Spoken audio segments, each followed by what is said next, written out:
Hey everybody, Patty Ann here. I don't know how many of you saw yesterday that the official Cricut page had something on there showing how to make this banner. And I've already been cutting out the stuff that's going to go on here. I'll show you that in a minute. But I want to show you how to make this banner if you don't have the maker machine. Or even if you do, maybe you just want to do it this way. So what I did was I went to Hobby Lobby and bought 1/4 yard of their duck cloth. And so I just sketched it out on some paper what I wanted to do. And what I did was I cut a piece that was 11 inches wide. So 11 inches this way. I can get a whole ton of these out of 1/4 yard. So I'm using my mat, self-healing mat, and my big ruler that I have. And I like to pull this up a little bit so I can see the numbers down here as well. And my rotary cutter. And I'm just going to cut this at 11 inches.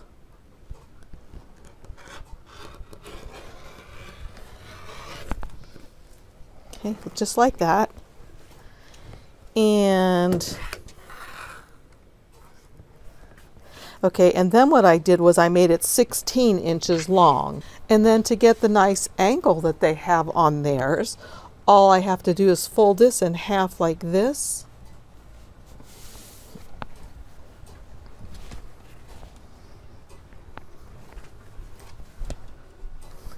And then I'm going to take a little marker that's for fabric, although you can just use a pencil, and not on the side where the fold is, but on the opposite side, I'm going to make a mark 3 inches up from one of the ends. And I can tell 3 inches because of my mat is right here. And then what I'm going to do next is just take my ruler again and go from that mark to the corner and just cut this off.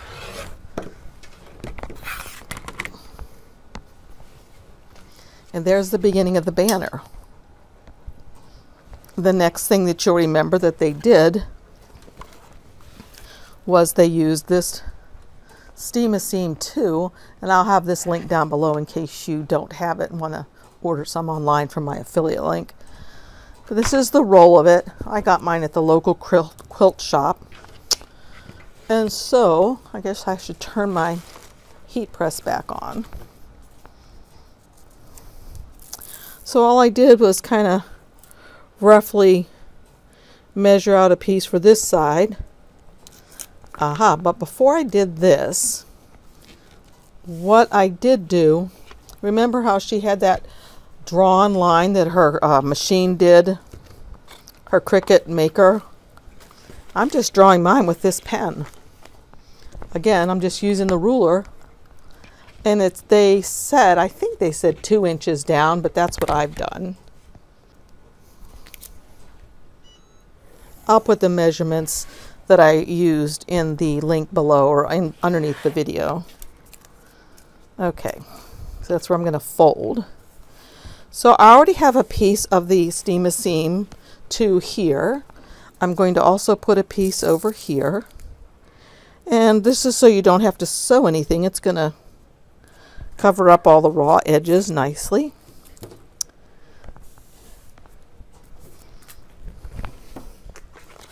Move some of these things out of the way. These are the sticks that I'm going to use in the top. I'll bring over my EasyPress, and of course an iron will do. And then I'm just going to adhere this by heating it. Remember, have the Steam-A-Seam to the sticky side down, the paper side up. And I'll do it on this side as well. And then after that's adhered, make sure you're in the, yep, just take this off And I can fold this over now.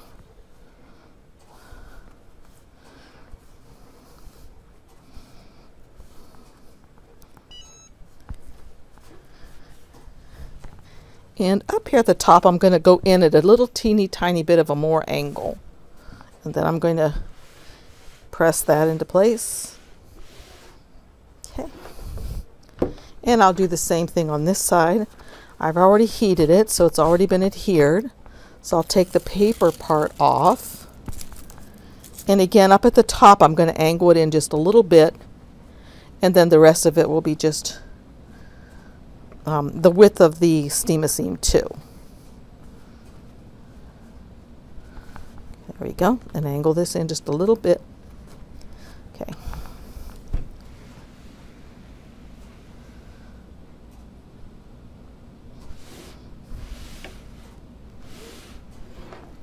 Looks like I needed a little bit longer piece here, so let me get a little more out.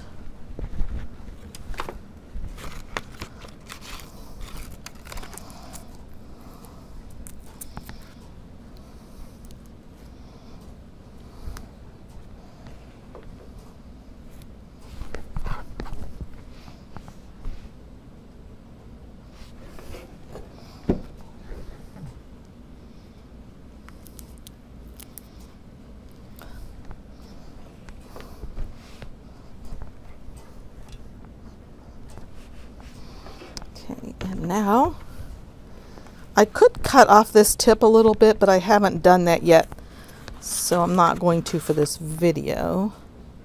So put that like that, go all the way, and iron this on.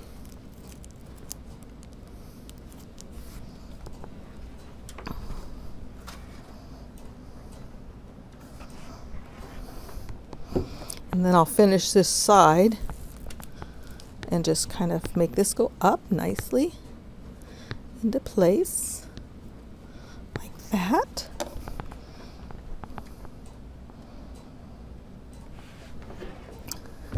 And now I'll do this side right here. So another strip of steam-a-seam too, like that.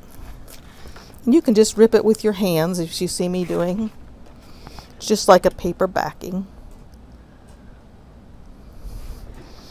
Okay, then of course you take the paper backing off again and just fold this up neatly like that.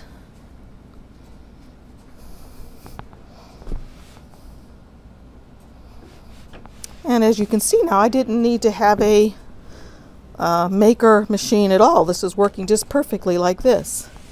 You can really flatten it. The only thing left I have to do is the top.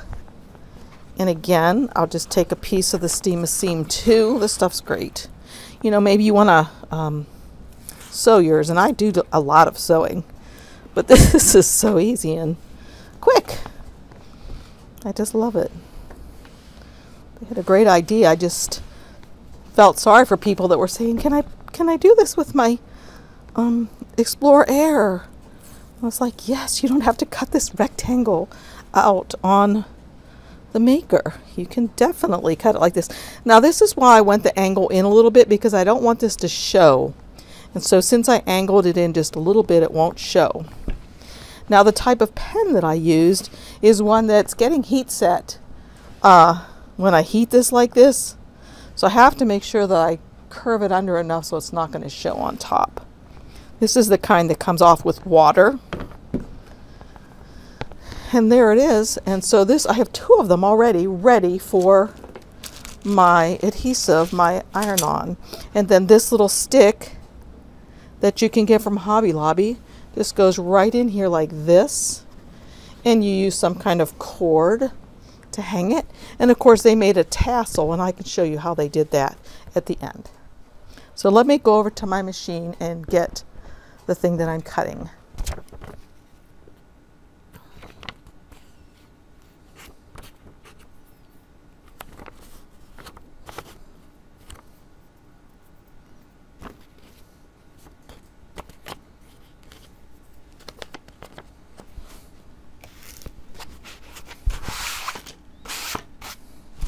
Okay, I think I'm done, and I've been weeding this bunny for about 40 minutes.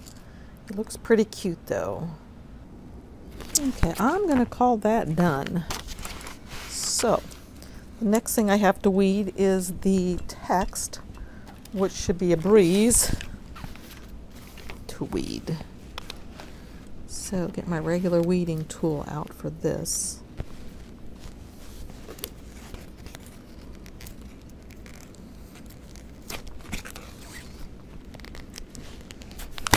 Oops. Don't be too much gusto. So let me move my light.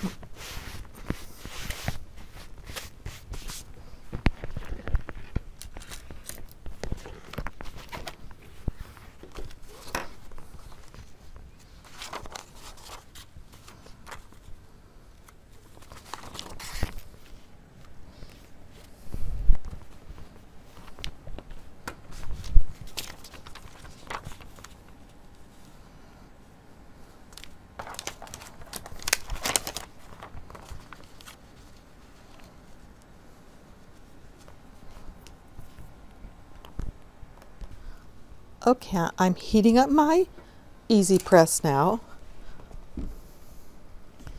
And I actually have it set to 340. I'm going to make that go down to 320. Let me move this out of the way. And I've lined this up the way I would like it to be on here. The first thing I'm going to do is just the text down here. I'm just kind of eyeballing it. So that looks about right to me, and I can kind of tell if the letters are straight by the lines on my thing down here. Okay, that looks great. So I'm going to remove this one, and I'm going to start with this, and I'm going to do it for 20 seconds. No, yeah, I think I will do it for 20 seconds. So I have it set for a lot longer than that. Make it 24 seconds is good. Okay, it's just about done heating up. Alrighty, I'm going to start with this, and I should be able to get all of it and set. And I'm putting some pressure on here.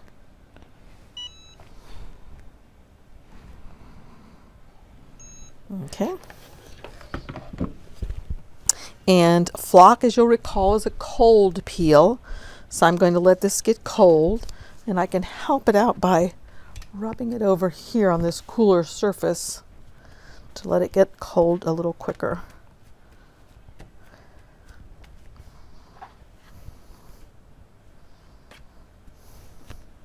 Okay, that's pretty cool. It's cool up here too. I can rub it up there for a minute.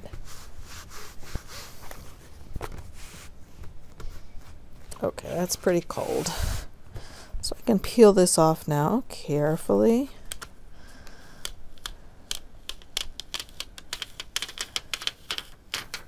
Okay, there's that.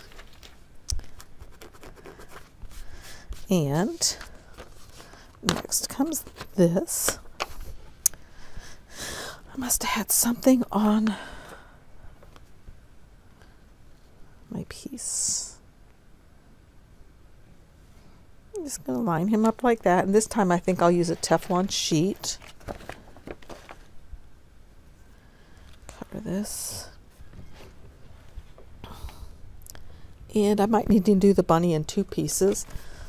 I'll start. Okay. And now I'm just going to move down to this section down here to do the rest of the bunny.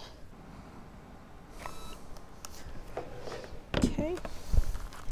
And again, this is a cold peel, so I'm going to have to wait till it gets cool before I peel it.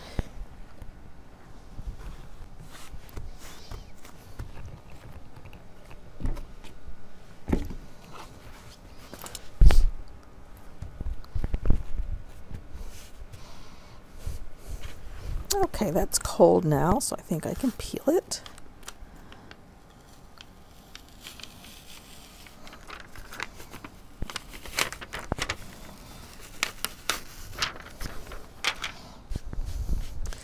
Okay, y'all, look how adorable that is.